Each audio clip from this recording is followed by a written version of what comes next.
Now,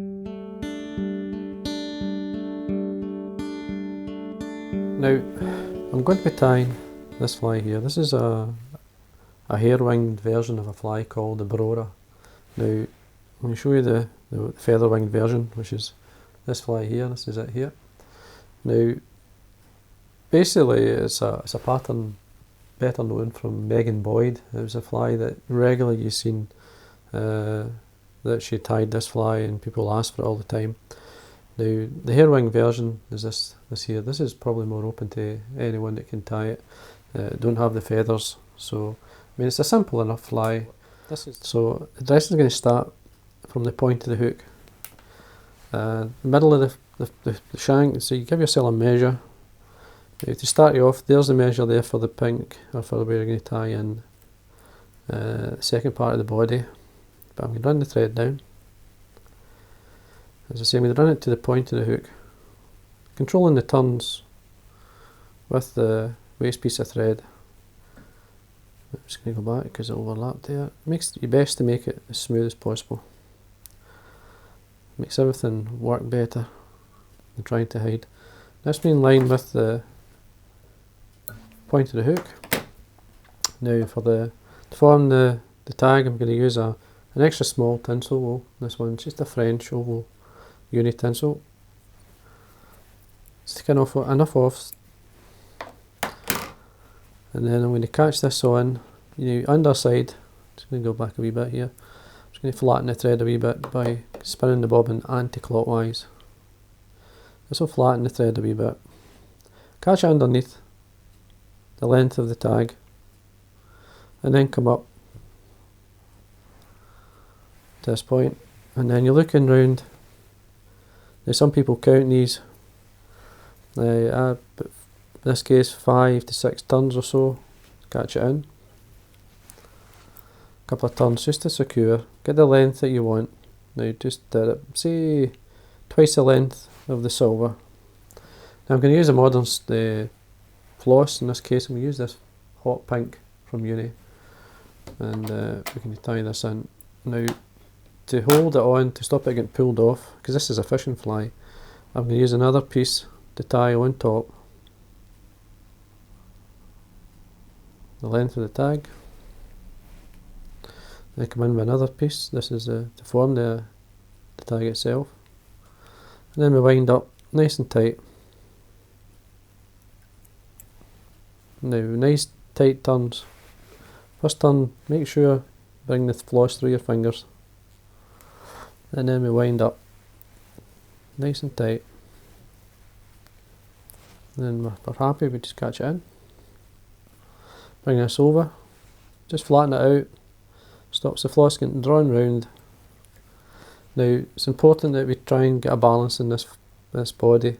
Now I'm going to trim this to the point where you basically see where the eye's been formed, the wire's been bent round, and this will help fill this space. Now what I'm going to do here is just take my time and wind your thread up. You could use heavier thread if you want, it's entirely up to yourself. Now all I'm doing is just basically keeping the floss, I don't want it to roll round with the thread as I wind, and I'm trying to keep it reasonably smooth. Put a bit of moisture on your fingers here just to stop that, and then you can wind up. And there we are, as you can see it's starting to stay now. Using the pink thread obviously helps to keep the back of the fly nice and light. Now what I'm going to do is carry on up to the point where I'm going to tie in the hackle, which is say about there, and then I'm going to work my way back down. This, as I say, keeps everything nice and smooth. It is a big hook, time consuming because of the size, so obviously it's going to take a wee tad longer than a normal fly. Tail, it's a crest feather I'm going to use. In this case I'm just going to take it straight from the head to sort of medium to small size. Now I'm using 2 because of the size of the fly, just to thicken it up, and just going to get this one here. a bit better, these ones. You could use a single one if you want, it's up to yourself. Just make sure the tips are lined up. I'm not going to be fussy or too fussy with this. Just making sure that the tail is the right length. I want the length here so I can help fill this up. Now just check the length of your tail. Because of the style of the fly, don't want it too long. I would say just to the back of the hook is fine. Again, we've got to balance the body. We can take this up. We trim it in length, in line with, or slightly tapered, in line with that part of the hook as well. Now again, I'm just controlling it. I know this looks like monotonous, but if you want a nice smooth body, this is the way. Using the materials to build the body up. To get a taper in the fly, this helps. I know you're using up a lot of thread, but this is a bigger than average fly, so. Now, see where we are. Looking at the balance here. That's fine, I can start to come back down. Now, halfway down, now if you've got a sample of a fly, just check you're going to get it right. This is where I want to start tying in the tinsel. Now the tinsel I'm using for the body, because the first part is just a tinsel itself. This is the Lagartun. I'll show you it's a French tinsel, this one. Now the one I'm going to use for the body is the oval extra strong medium. So we take this off. Obviously we take out enough to form that. Can I guesstimate, as you say. Now I'm going to basically offer it to your side on the way down, and then go all the way up to the tail, to the floss. It's important that you get to the start correct. So I'm just checking where it is, and then we bring my thread back up.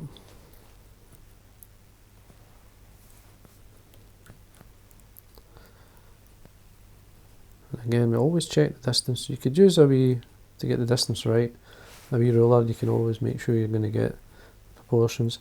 The back, I usually like it just slightly shorter, but it's because I'm tying in something in the middle, it usually compensates. But then we've got bind our oval tinsel up, nice and tight and touching, and hopefully we've cut enough off to reach the top. Now I've been a bit stingy, as they say. I'm just going to make it by the looks of things. Always nice and tight. Come underneath. 2 or 3 turns in there to secure. Now what I'm going to do here is I'm going to bear, keeping the thread tight, I'm going to pull away the outer tinsel from the core so that it flattens much better. Then keeping it underneath, keeping it where you finish or tied it off. Again, I'm going to run this up, making sure things are smooth. Now you could use a heavier thread if you want, that's entirely up to you. You could use the 6/0. Now at this point I'm going to take this, because I'm starting to balance up a bit better now, I'm going to take it to the point where I'm going to tie in the hackle. Just take your time here. Touch of wax here to make sure I've got a wee tad more grip.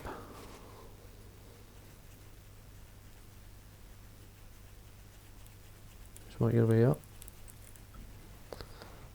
And there we are. I mean that's your body done. Well, your first part anyway. And then we just work our way thread back down again. And keeping hold of the shank as you wind down so it doesn't bounce about too much. There we are. Now to form, instead of using toucan, as I say, I'm going to use, for the veilings, I'm going to use the crest feathers, 2 on top and bottom. So we take off 2 for the top and 2 for the bottom. You can tie them in whatever way you like, meaning you can tie the bottom in first or tops, it doesn't bother me. I'm just going to basically run my nail slightly under, just to flatten these slightly. The length, looking I would say the body just slightly longer than the first part of the body, just holding your fingers either side, keeping the feathers there, going with 2 or 3 turns. We can position them when we want. You see, I'm not going to be fussy with it, so you're giving the impression of it. Just make sure they're sitting straight. We trim this the length of the body, which will be there. Get another 2 feathers. Again, make sure the ends are lined up, the tips. And again, I'm just going to run my nail through it, just to open, get the length we want here, make sure they're both the same length. On the top, just pinch and loop thread so they get them to where you want.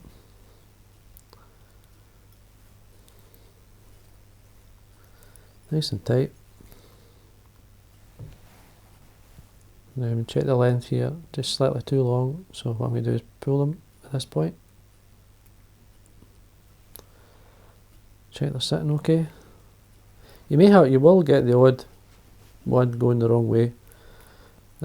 Once this is being fished, it'll be fine. You trim this full length of the second part of the body. Again, I'm using the materials here to sort of build up the second part, so you've got a nice taper on the body. Now we change threads to black. We change to a uni thread, 8/0 in black. And then come back down.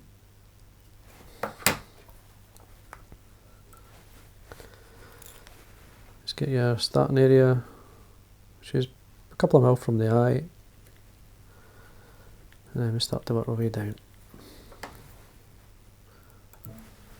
Turn that away. Now I'm going to use a number 14, in this case oval silver tinsel. I can wind this in the way down. Catch it on your side.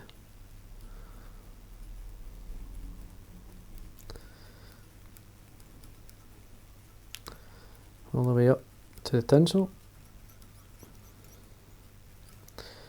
Using the thread partly as part of it's a black body with a tinsel, oval tinsel and a flat tinsel rib. Just check where I am here, on this side. Moisten my fingers just to control these a wee bit.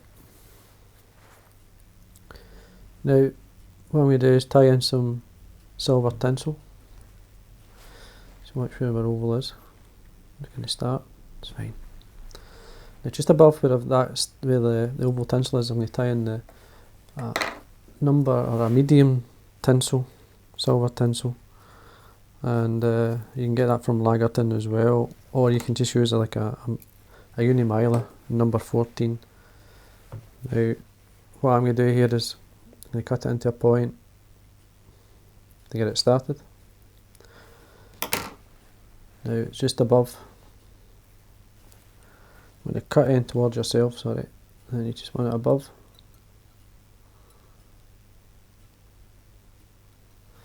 Make sure that's just tied in, nice and tight. Make sure you wax your thread.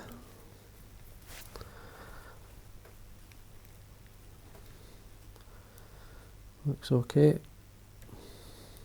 Make sure everything's nice and tidy. Got a slight taper towards the wing, or where I'm going to be tying in the wing, which is basically I prefer that. Bring your thread back down. Get a floss, a black floss. I'm just using a rayon floss.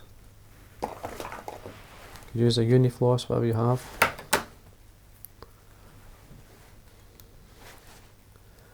Catch it on. I mean, in this there's a lot of good tying methods that you can sort of add to your flies.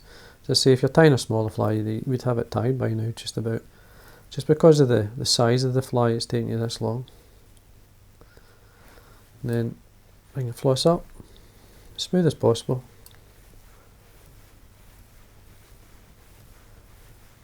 Just try and look at the edge as you're winding up, compensating for the shape of the hook, obviously, and the lumps and bumps of tying the materials in. That's fine. Screw this in,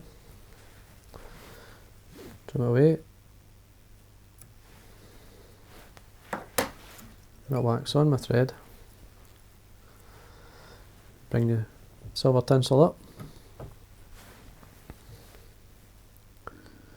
Space it out nice and neat. You're looking, in this case, probably into my 5th turn because it is a big fly. And make sure that's secure. Trim it away. And behind each turn silver, just make sure just your start's okay. Sometimes it'll catch, but just follow it up. Now, basically what I usually try and do is get it to slip onto, or tie it onto the silver, and it will naturally slip off to the back. And just a wee check. When you go back, because I want it a wee bit neater than that.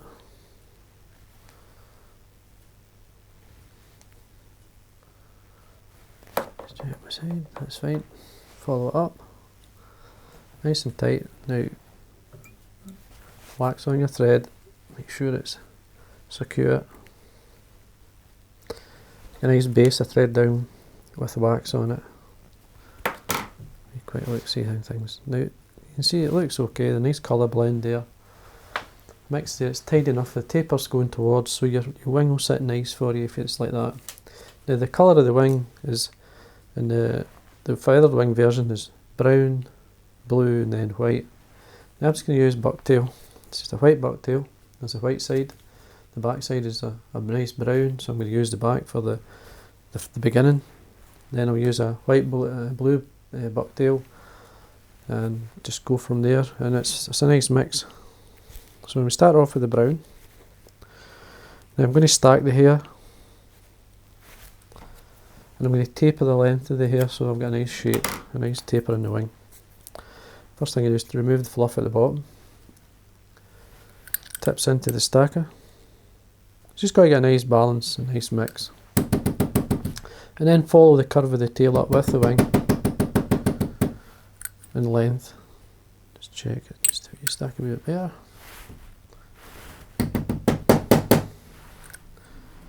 That's fine.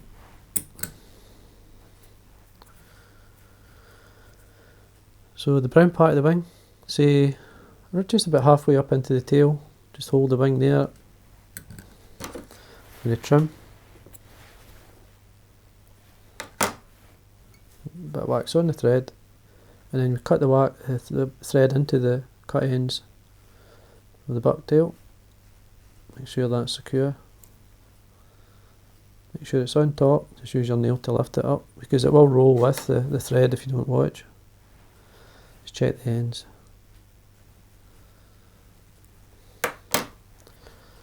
And make sure that's secure.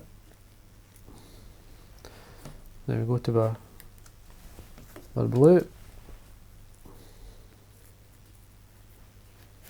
Again, we're going to stack this up.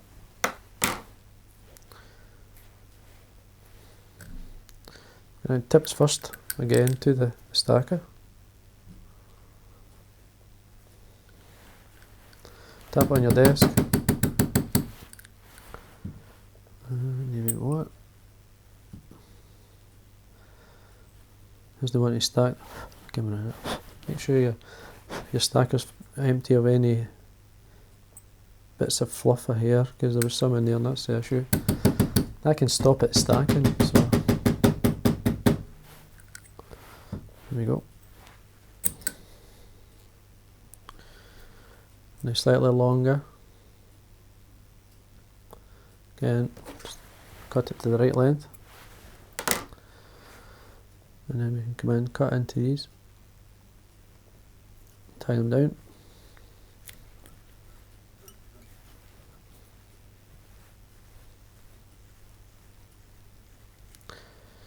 See, they're secure, nice and tight.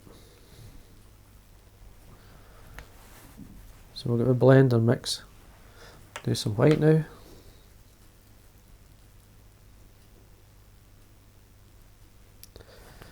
Now the thing about getting the wing correct is to get a balance in the sort of amount of hair you're going to put on.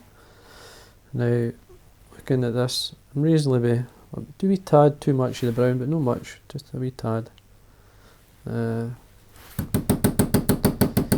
could cause an issue like when it comes to the size of the head, but because we're finishing off with a hackle, it's easy to tidy that up.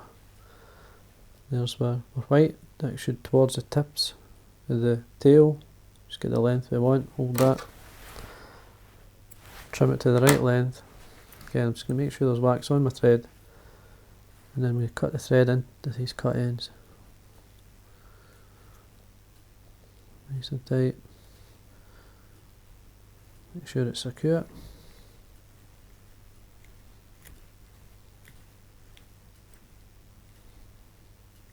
There you go, that's the wing. Again, I'll make sure there's wax there so that there's a good base of thread down there for sort of winding your hackle on. Now, the hackle I'm going to be using is a blue-eared pheasant dyed black. So I've got the feather here, I've dyed them black, and you can remove the fluff. You could use other feathers. In the smaller flies, I've dyed black, golden pheasant, the red breast being dyed black. Makes a great space at a hackle, the bigger ones. Then we tie this in by the tip, 2 or 3 turns down, fold it back for security to make sure it's not going to pull out. Then you can trim this away. Again, make sure there's a touch of wax on your thread. Might take the thread down a bit, and then we can fold the fibres, draw these back, and then wind. One turn in front of the other. Just work our way down. There is the odd broken fibre, but you get that in these sort of feathers. Nice and tight. Get to this last turn, follow it up with the thread, make sure it's secure, and make sure there's wax on my thread. Take it down, nice and tight.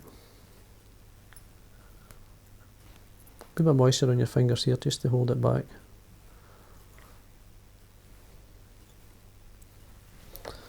Trim away, just come in. Maybe up. A nice shape. These blue-eared pheasant feathers are really good if you can get them. I got mine in America, so, and you can buy them. There's a couple of places in the UK I think sell them. You can get them an odd time, but if you can buy a skin, you can pick the feathers to suit. Then I'm not in the original. I've got 2 jungle cock eyes, but I'm going to put these on to the same size. Going to check the length. Length is up to yourself really. Round about the length of the second part of the body. Going to make a space just to see. Get the length first. That's fine. There we are. Just going to draw back these fibres. Don't need these fibres, so you have to sit the way you want. Look from the top down. Hold them and come in with nice and tight turns. Check the length. I'm just going to pull them in so they're the same length. This one here on my side slightly long. That's fine. Again, what I'm going to do is take the thread down. Now a wee bit of wax on your thread, and then fold back these and build up your head from the front. Now if you feel the thread's going to slip, do like zigzag it, kind of like figure 8. That gives you that wee bit extra grip. Once you're happy, then we can clip finish. Nice and tight. Thinking always of the shape of the head and tidying up at the same time.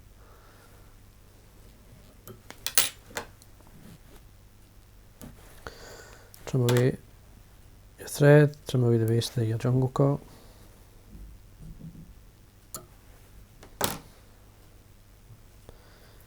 Check the length, looks okay. That's fine. Then what I like to do is first coat, I'm going to use some super glue. So just touch the head all the way around. Super glue dries really quick. This is just my method of speeding up the varnishing process. Super glue is like a couple of coats of varnish and dries extremely quick and hard. And then you can then go into a couple of coats of varnish after that. And there we are. That's the Hairwing version of the Brora. It's like, obviously there's variants of it, they've changed some things, but it's a nice pattern, so I hope you enjoyed that.